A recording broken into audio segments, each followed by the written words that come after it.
மக்கள் அனைவருக்கும் வணக்கம். 10 வயசு குழந்தை ஒருத்தனால் ரேப் பண்ணி அந்த குழந்தைய கொடூரமாக சிதைச்சி சாவடிச்சிருக்கான். இந்த சாவுக்கு யார் பொறுப்பேற்பது?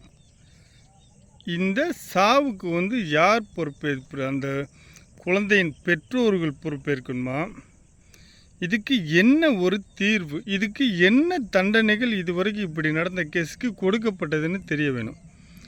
இப்படி இவனுக்கு செய்கிறதுனால இவனுங்களுக்கு சரியான தண்டனைகள் கொடுக்கப்படாததற்கு காரணமே இந்த மாதிரி குற்றங்கள் நடக்கிறது.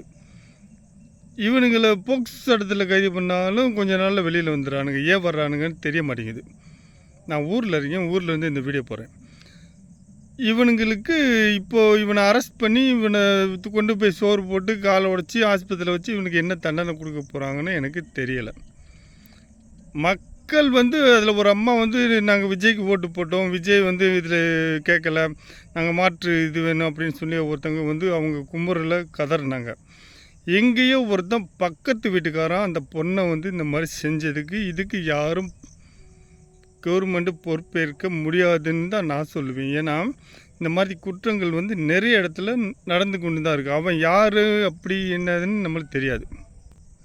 அப்படி நம்மளுக்கு தெரியாத இருக்கும் பட்சத்தில் இப்போது ஒரு போலீஸ்காரங்களோ அவங்களோ அந்த பொண்ணு ஒவ்வொரு ஊர்லேயும் போலீஸ் இருக்குது, ஒவ்வொரு இதுலேயும் போலீஸ் இருக்குது. அப்படி இருக்கிறப்போ எல்லாருக்கும் நம்ம பாதுகாப்பு கொடுக்குறது கஷ்டம். நம்ம குழந்தைங்களை நம்ம தான் பாதுகாக்க வேண்டும்.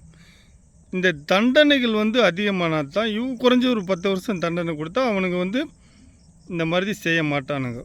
யார் இனி வரும் ஜென்ரேஷன் இந்த பசங்க யார் இந்த மாதிரி கை வைக்கிறதுக்கு பயப்படுவானுங்க. இது தண்டனைகள் கம்மியாகும் பட்சத்தில் தான் இந்த மாதிரி குற்றங்கள் நடைபெற்று கொண்டிருக்கிறது. நல்ல விளக்கமாக எவ்வளோ சொல்லலாம், எனக்கு சொல்ல தயவு செஞ்சு விருப்பம் இல்லை.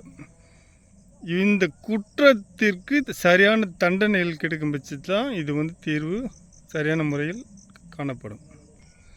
இவனுங்களுக்கெல்லாம் என்ன தண்டனை கவர்மெண்ட் கொடுக்குது, இந்த போலீஸ்காரங்க கொடுக்குறாங்க. அடித்து காலை உடச்சி கையை உடச்சி வைக்கிறதுனால இந்த பிரயோஜனம் இல்லை.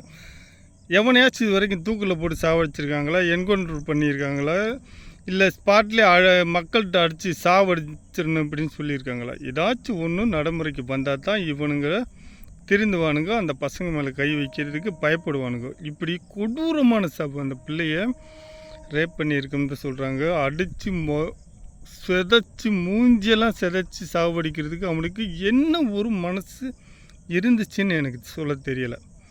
இப்படியா வந்தவனுங்க உயிர்